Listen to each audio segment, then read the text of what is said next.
What it do, everybody? It's your boy King Crowder back again with another edition of History You May Not Know and Things That Are Not Popular in Detail for Show. Today's lesson, I want to talk about one of our greatest icons.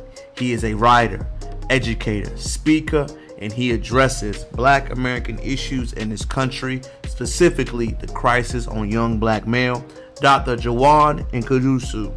This brother right here, we may have seen his videos flooded on Instagram, but I believe more light needs to be shadowed on how this brother breaks down.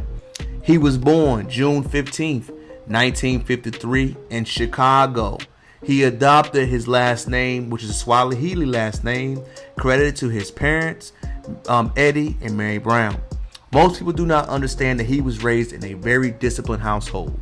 Teaching and educating young men was his highest priority. As he went inside the education system, he had formal training inside business. He had a fascination on how the educational system on Black American students has been focused. He gave lectures, workshops, and wanted to address the Black educator crisis in his country. Dr. Kunjufu educated me on what happened when Black schools were integrated, how we lost so many integrated Black educators in our system.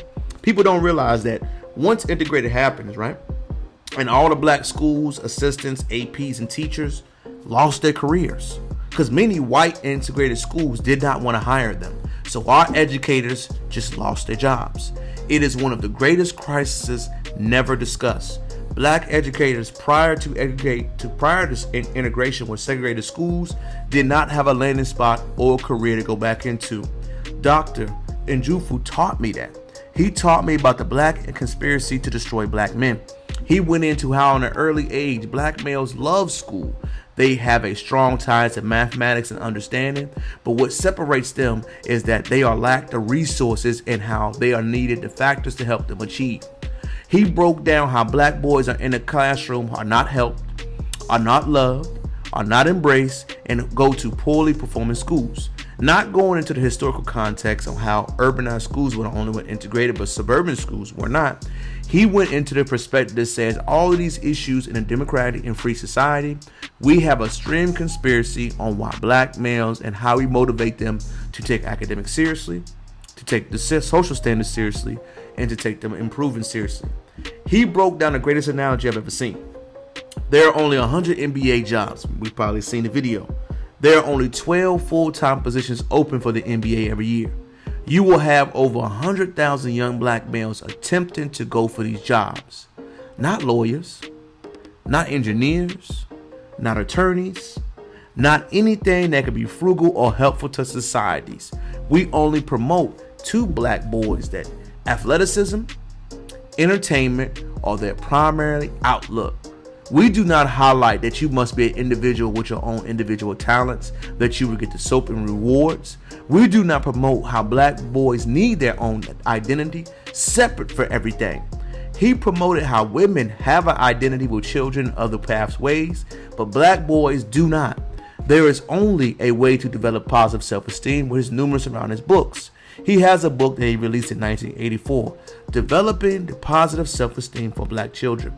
He over there taught over 70,000 teachers what he taught. You must use affirmations. You must use role models. You must have pictures, stories, movies, and events to show Black people doing well in real time. Not just the typical image of a servant, of a homemaker, of a brick mason. We must show Black Americans in different forms of society so they can visually see themselves growing and learning together. He pointed out another quote by Confucius. He who controls images controls minds. The reason why we only see ourselves as a Black image and ethnicity is because that is what's most promoted until this day. Dr. Kunjufu's work is so phenomenal in his first 20 years of publication. His work is still transparent until this day. As a Black teacher, as a Black leader of a Black family, coming from a Black home with Black brothers and Black sisters, I never thought about any of these things until he said it in his presence. I was introduced to the great doctor by my father, who is a very conscious living person. He mentioned these attributes and taught why we need to have positive images and affirmations. Remember, what goes into your mind is implemented. The sound of music that you hear has a focus on is transplanted inside of our community. We must deliberately take an effort if we want our black males to do better to implement book programs, to have programs focused on them alone. Remember, our people perish because of lack of knowledge. The other side of this history is that even though we've integrated schools, we have done a failure and a horrific job to implement the programs to uplift black students. With the integration of educations, we are actively in a state of emergency on how we can close the gap on black children. Prior to segregation, Dr. Kunjufu points out, we were normalized to have a stronger pharmaceutical and we had a longer family structure. Right now, we have jeopardized how we educate our black males the most. We have to close this gap. We have to figure out ways to self-educate our black males, motivate them, teach them, and meet them at their education levels. Please read his book, Google this brother, search up his YouTube videos, listen to his podcast, listen to anything by him. He opens your eyes to why education is truly the gateway for black males to openly understand each other. He is a product of the Great Migration, migrating from the South and doing the job he needed to educate the youth and the young. It's your boy, King Crowder. I hope you learned something. I wanted to highlight one of our brilliant minds of the 21st century.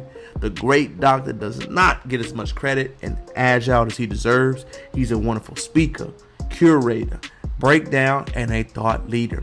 He tackles a subject that we have not spent enough time in Black America talking about, which is our black boys are failure to learn.